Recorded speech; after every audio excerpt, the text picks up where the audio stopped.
Le Dvar Torah est dédié à l'Ilou Nishmat Esther Bat Yosef Umesonda, l'épouse de notre très cher ami Rabbi Shmuel HaKohen, la maman de ces tzadikim, les enfants que nous connaissons. Je voudrais, Be'ezrat Hashem, donner une signification parmi tant d'autres au Kaddish récité par les endeuillés. Dans cette paracha de Va'era, la Torah commence par nous dire que Akadosh Baruch Hu va dire à Moshe Rabbeinu, Va'era el Abraham, d'abord il lui dit, Vaïdaber Elokim el Moshe, Vayomer elav ani Hashem. Elokim parle à Moshe, il lui dit, je suis Hashem. Vous savez que ces deux attributs, l'attribut de la rigueur et l'attribut de la miséricorde, sont référencés par le nom de Elokim ou Hashem. Elokim, c'est la rigueur, et Hashem, c'est Midat Arahamim, c'est la clémence, la pitié, la miséricorde. Alors on a l'impression de voir quelque chose de paradoxal, car Vaïdaber Elokim El Moshe, Vayomer Elav Ani Hashem. Akadosh Baruch Hu parle avec rigueur, au nom de la rigueur, et il lui dit, je suis Hashem, le miséricordieux. N'est-ce pas contradictoire? Juste avant, la Torah nous raconte à la fin de Parashat Shemot que Moshe Rabbeinu est revenu vers Hashem frustré. Il va lui dire, maître du monde, tu m'as envoyé pour aller voir Paro réclamer la libération du peuple juif. Mais depuis lors où tu m'as envoyé, non seulement qu'il ne les a pas libérés, mais au contraire, il a durci son cœur et il a endurci l'esclavage. À tel point que les chotrim des Béni Israël sont venus voir Moshe et Aaron et ils leur ont dit, mais pourquoi vous nous avez causé autant de peine, de chagrin? Jusqu'à présent, on souffrait déjà suffisamment. On était soumis à des corvées. On devait construire des villes, construire des murs avec des briques. Mais on nous fournissait la matière première. Mais maintenant que vous avez été voir Paro pour nous délivrer, entre guillemets, qu'est-ce que dit Paro?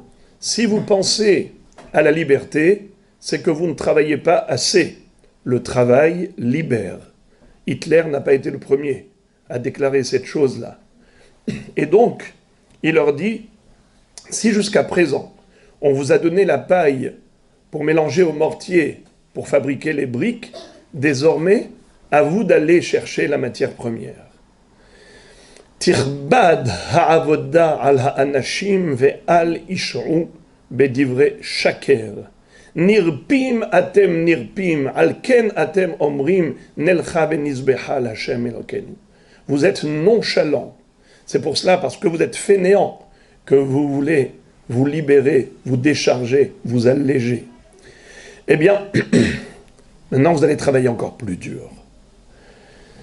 Quand ils sont venus dire à Moshe et Aaron, en fait, vous avez donné un bâton à Paro pour nous frapper davantage. Moshe Rabbeinu était saisi de chagrin. Il va voir Akadosh Baruch Hu. Il va dire des mots très durs. Il va dire à Akadosh Baruch Hu, Lama hareota la ramazé, lamazé chez l'ahtani. Pourquoi tu m'as envoyé? Pourquoi tu as fait du mal à ce peuple? Umeaz bati el paro ledaber bishmecha, hera la ramazé, vehatzel lo itzalta et amecha. Depuis lors où j'ai été voir le Pharaon, il a fait du mal à ce peuple, à ton peuple. Et tu ne l'as pas délivré, tu ne l'as pas sauvé, comme tu m'as promis. Vayomer Hashem el Moshe.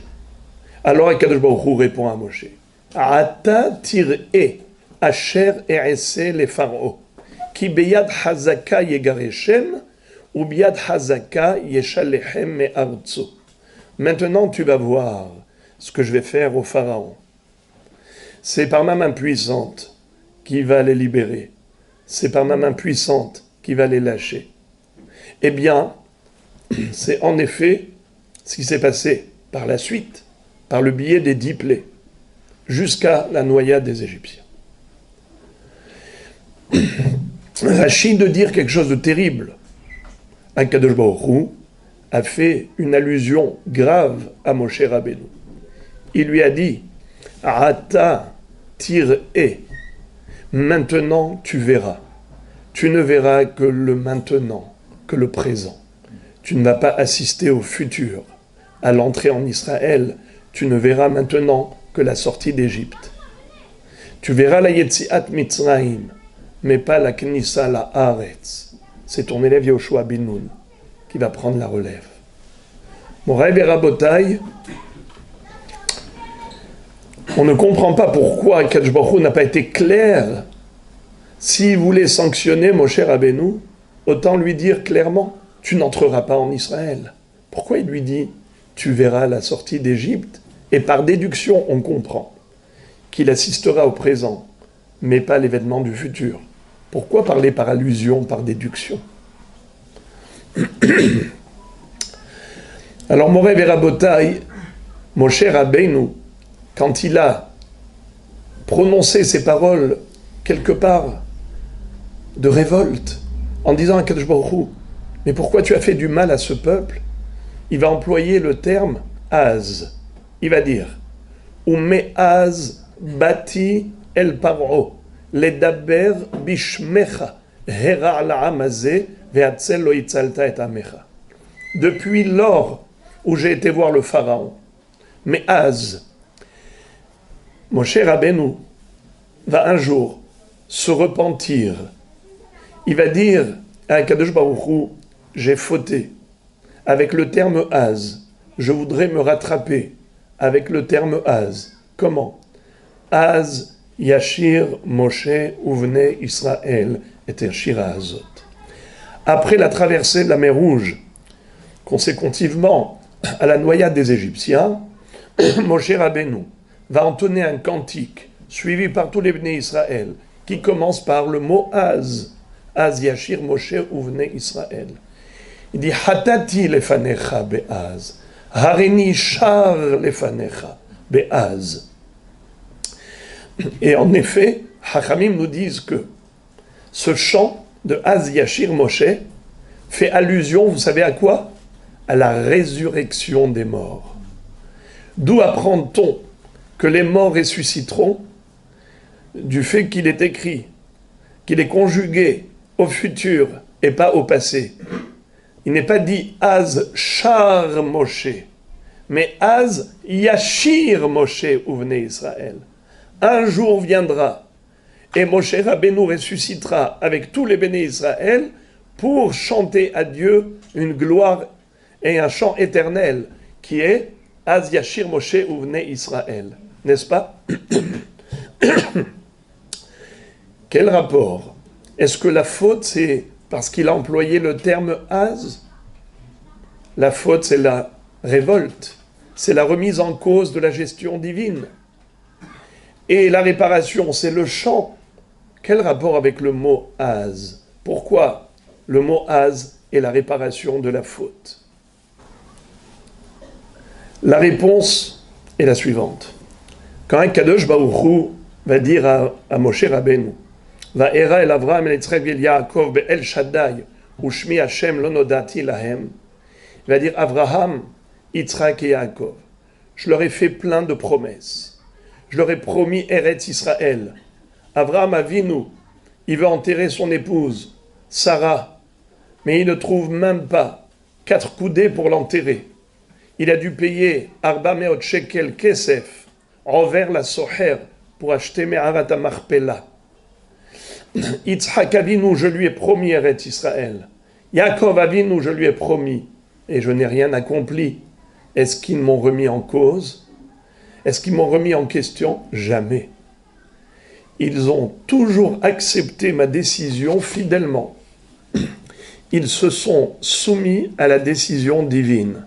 Pourquoi? Parce que ils ont compris qu'on ne peut pas comprendre ils ont compris qu'un être humain est infiniment petit devant l'infiniment grand. On ne peut pas comprendre les plans du Créateur. Le programme du projet divin lors de la création du monde, qui est capable de l'appréhender? Qui peut oser s'immiscer dans les plans divins? Qui peut dire « je suis suffisamment intelligent pour égaler le Créateur » Pouvons-nous être plus intelligents que lui, plus justes que lui, plus miséricordieux que lui? La pitié que nous avons, nous, les uns des autres, les uns pour les autres. D'où on a obtenu cette nature qui s'appelle la clémence. C'est une petite pincée de rahamim, de rahmanout, qu'Akadosh Baruch Hu a inculqué en nous. Si lui nous a donné la pitié, on ne peut pas avoir plus pitié que lui. Si lui nous a donné la chorma, on ne peut pas être plus chacham que lui. Si lui a créé le monde tout entier, alors que nous, on n'est pas capable de créer ex nihilo quoi que ce soit, tout ce qu'on fait, c'est que des transformations à partir de l'existant. Hachem a créé la matière et l'homme doit l'élaborer. Asher bara Elohim, la asot, Dieu nous demande de fabriquer, de créer avec ce qu'il nous a donné. On fait du pain avec du blé. On va moudre le blé, faire de la farine, faire de la pâte, faire du pain, faire des gâteaux. Mais à partir de quoi? De rien? Non. Il n'y en a qu'un seul qui peut créer ex nihilo. C'est le Créateur lui-même. De ce fait, l'être humain doit comprendre sa petitesse face à la grandeur infinie d'Hachem. C'était cela l'humilité des Avot HaKedoshim, Avraham, Yitzhak et Yaakov. Ils n'ont jamais posé de questions. C'est pas qu'ils avaient des réponses. Ils n'avaient pas de questions. Moshe Rabbeinu, certes, s'est exprimé par rapport à la douleur, le chagrin qu'il avait en voyant ses frères et sœurs souffrir. Moshe Rabbeinu, c'est le berger fidèle d'Israël. Moshe Rabbeinu pouvait vivre paisiblement comme un king dans le palais du Pharaon. Il ne manquait de rien. Il était à l'aise, il a grandi comme un prince. Bithia, la princesse, lui a tout donné, lui a tout offert. Et quand il est sorti voir la souffrance de ses frères, c'est pour partager leur douleur par rapport à un cœur d'une générosité inégalée. Raya Mehemna, le berger fidèle d'Israël. Mais malgré tout, Akadosh Baruch Hu lui dit, malgré l'amour d'Israël, tu ne peux pas remettre en cause la justice divine. Eh bien, tu sais pourquoi tu l'as fait ça? C'est parce que tu m'as jugé, tu as jugé le comportement de Dieu en fonction de l'instant présent. Tu as cru que le présent se détache du passé et du futur. Or moi, dit Hachem, le Créateur, ma vision est la vision de l'infini. Qu'est-ce que le temps? Le temps, c'est le passé, le présent et le futur. Qu'est-ce que nous vivons? Nous ne vivons que le présent. Le passé, on s'en souvient. Le futur, on peut l'imaginer. Mais le vécu réellement, c'est le présent. C'est la raison pour laquelle la vision de l'être humain est tellement limitée, restreinte, parce que c'est comme si on regardait au travers du trou de la serrure et on voyait une main en train d'écrire. Et on dit, je vois une main écrire, mais cette main, elle est rattachée à un bras, et le bras est rattaché à un corps, mais nous n'avons pas un tableau entier. On n'a pas une image parfaite, on n'a qu'une image partielle. Arrêt sur image. Eh bien, c'est ça notre problème. C'est que nous, on a une vie qui est arrêt sur image. Nous vivons des images. Nous vivons des événements. Et on les juge en fonction de l'instant présent. On pense que ça commence ici, ça termine là. Alors on a évidemment mille et une questions, mille et une interrogations. Pourquoi? Mais pourquoi? Mais pourquoi? Mais pourquoi? Mais pourquoi? Et c'est là l'épreuve de l'homme. L'épreuve de l'homme, c'est qu'il est intelligent. L'être humain c'est le seul être intellectuel. Les minéraux, les végétaux, les animaux ne sont pas dotés de cette capacité de réflexion. L'être humain a été doté de ce sechel, cette image divine, les havin ou les haskil. C'est là la difficulté de l'humilité, de pouvoir se dire « je n'ai aucune chance d'égaler l'intelligence divine ». C'est pour cela que dit le passouk « Adam ou bhema toshia Hashem ». Dieu délivre l'homme et l'animal. Quel rapport? La Gemara dit dans Masechet Hulin « Elu bene Adam, she'arumin beda'at, ke Adam harishon, ou mesimin atzman, ki bhema ».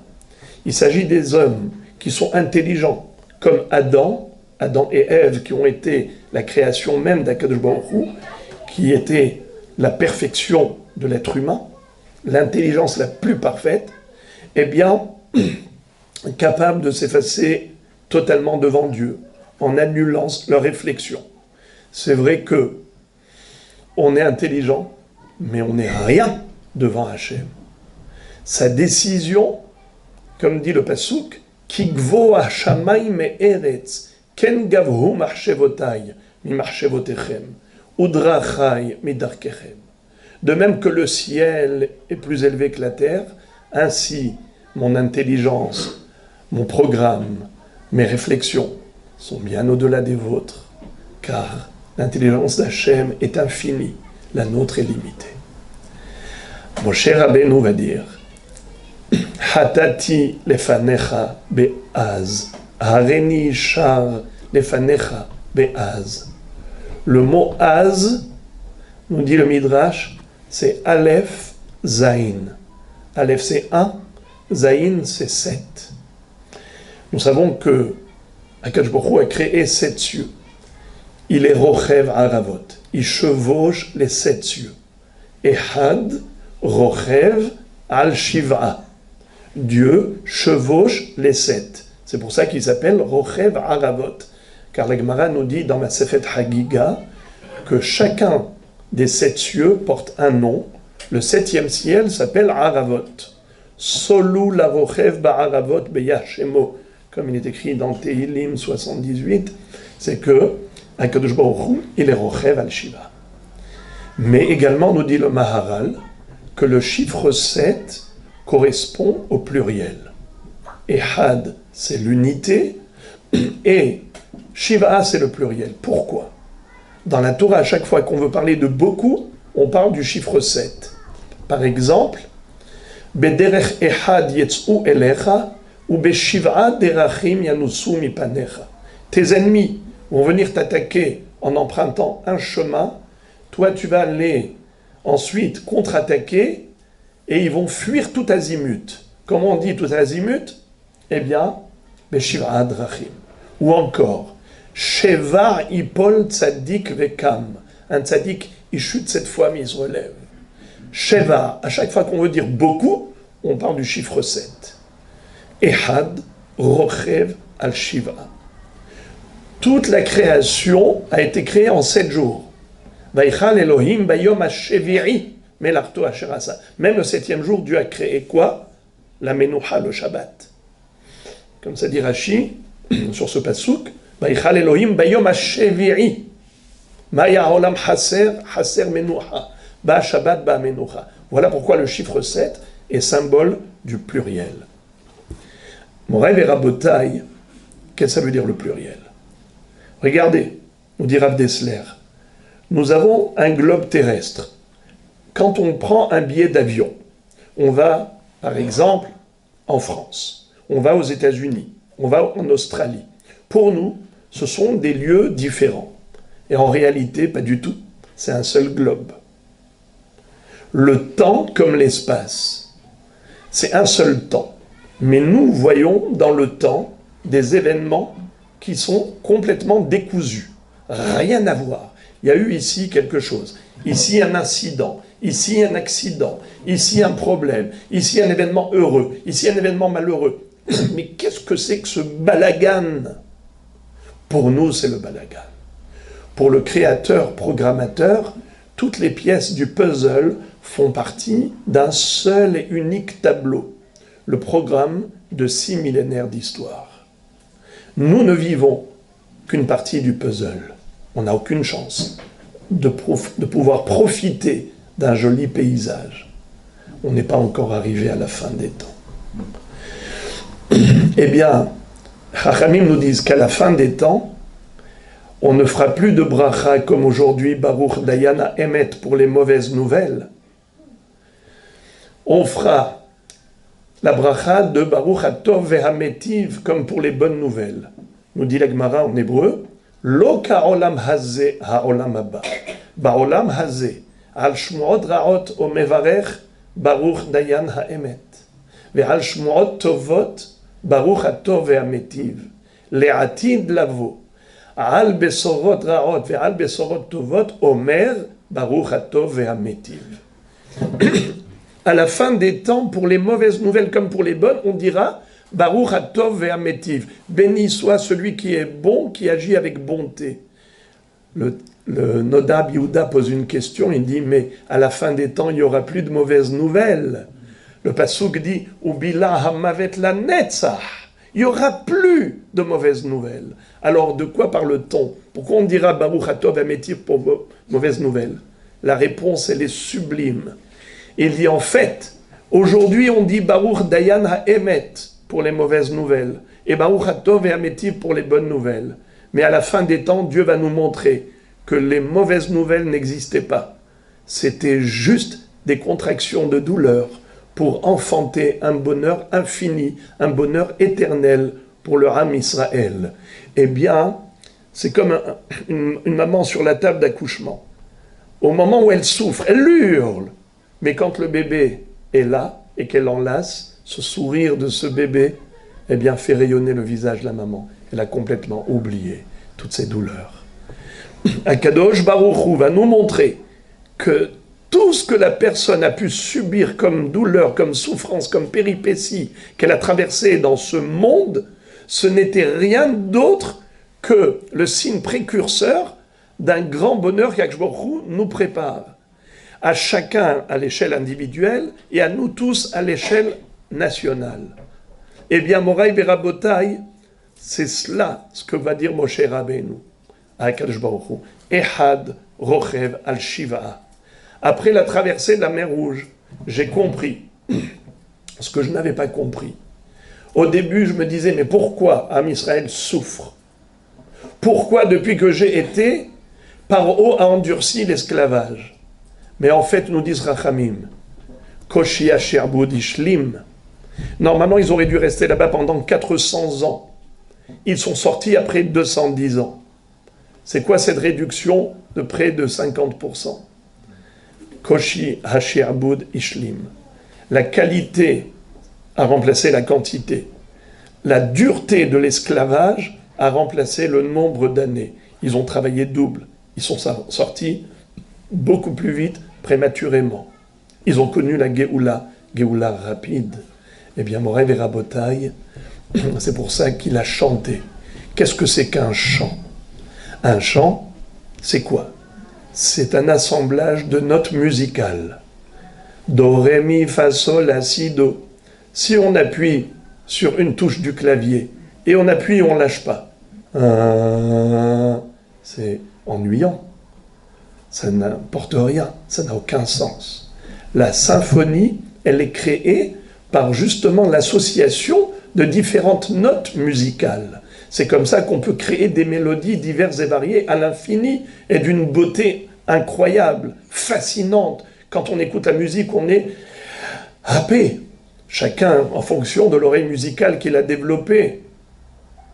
Eh bien, en effet, c'est exactement ce qui va se passer. C'est que Baruch Hu va nous dévoiler en une seconde, il va retirer le voile de 6 millénaires d'histoire. Et là, du coup, on voit le tableau complet. Du coup, toutes les notes musicales s'enchaînent. C'est ce qu'a dit Moshe Rabbeinu. Maintenant que je vois les Égyptiens noyés, eux, ces prédateurs qui ont fait tellement de mal à Israël, et que la justice a été établie, alors j'ai compris que même si à un moment donné, c'était très dur, mais c'était des contractions de douleur qui ont enfanté la rédemption, qui ont donné naissance à cette délivrance, une délivrance précoce, une délivrance qui a permis à Israël de sortir la tête haute avec ce grand butin pour aller recevoir la Torah, pour devenir le peuple de Dieu, de devenir les enfants d'Akadosh Baruch Hu. Eh bien, là maintenant, dit Moshe Rabbeinu, j'ai compris que je n'avais rien compris. Et maintenant, je me soumets entièrement à ta volonté. Eh bien, c'est pour cela que c'est le chant de Tchiyat HaMetim, le chant de la résurrection. Parce que à ce moment-là, on verra que Ehad, Rochev, Al-Shiva. Shiva, ce sont les multiples événements de notre histoire. Tellement d'histoires, chacun et ses péripéties. Et du coup, on va avoir le fil conducteur de tout cela. Eh bien, c'est à ce moment-là qu'on verra que Kadosh Baruch Hu, en fait, tout ce qu'il avait fait, c'est pour nous réjouir à l'infini. Az Immale sehok pinu ulshonenu rina. Alors notre bouche se remplira d'éclats de rire et de chants. Vous savez quand est-ce qu'on rigole? Quand est-ce qu'on éclate de rire? Comment fait l'humoriste, le comique, pour vous faire rire? Il ne vous dit pas des choses logiques. Il vous surprend par des choses justement qui échappaient à votre logique. Ah, on ne s'attendait pas qu'il dise ça. Tout le monde éclate de rire. Mais si c'était quelque chose de prévisible, ça va, on s'attendait à ce qu'ils le disent. Dans un cours de maths, personne ne rigole, tout est cartésien. L'humoriste, c'est justement de dire des choses auxquelles tu ne t'attendais pas. Alors notre bouche se remplira de rire. Alors, en effet, c'est pour cela qu'on récite le Kaddish, parmi les différentes raisons. C'est que les endeuillés vivent une période, quelque part, de révolte intérieure. Mais pourquoi ce décès? Mais pourquoi? Une maman, c'est le phare d'un foyer. C'est le ciment d'une famille. Et quand une maman quitte ce monde, elle prend toute la consolation avec elle, parce que celle qui est consolatrice, c'est la mère. C'est un pasouk. Keish asher immo tenahamenu, ken anochi anahemchem, ou birushalayim tenuhamu. Comme une maman qui console ses enfants. Ainsi je vous consolerai, dit Akadosh Baruch Hu, à la fin des temps, à Yerushalayim, avec la reconstruction de Jérusalem. Mais si c'est la maman elle-même qui part, alors c'est le désarroi absolu pour les enfants, pour la famille. Alors je voudrais dire que quand je les ai vus réciter le Kaddish, ça m'a ému, parce que je les ai vus vraiment investis dans le sens profond du Kaddish. C'est dire à Kadosh Baruch Hu, ce qu'on souhaite, c'est de voir agrandir ton nom. On ne se révolte pas, au contraire. On souhaite que Yidgadal V'Yitkadash Shemer Rabba, que ton nom soit agrandi, sanctifié, glorifié. Alors, ça, c'est une Kabbalat, ce qu'on appelle dans le Lachon de la Gemara, Tzidukadin. Kabbalat Gezerat Shamayim Be'ahava. Accepter le décret céleste avec amour, sans aucune révolte remise en cause. Ça, c'est la grandeur du Kaddish des endeuillés. Alors, je voudrais vous dire, à la chère famille Cohen en particulier, notre ami Rabbi Shmuel. Rabbi Shmuel à Cohen est pour moi un exemple, un modèle de celui qui a su surmonter toutes les épreuves, toutes les situations, et qui accepte avec amour tout ce que Akadosh Baruch Hu lui envoie. Et je suis fasciné à chaque fois qu'on échange, je vois cet esprit vivace, cet esprit extraordinaire qui est toujours positif dans toutes les situations. Apprendre à positiver dans la vie. Vous êtes vraiment un modèle de quelqu'un qui a compris que la décision d'Akadosh Baruch Hu dans toutes les situations est la meilleure.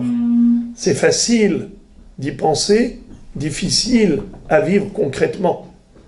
Que Akadosh Baruch Hu fasse en sorte que vous connaissiez déjà une guérison pour vous prompte et un bon rétablissement, et aussi une consolation parfaite avec la consolation générale de l'ensemble du clan Israël, puisque nous savons qu'Akadosh Baruch Hu nous a promis cette nehama Birushalayim tenuhamu ken anochi anachemchem, yehi ratzon que cela arrive très très bientôt avec cette rédemption que nous attendons depuis des millénaires. Sheyeh bimhera b'yameinu. Amen ve amen.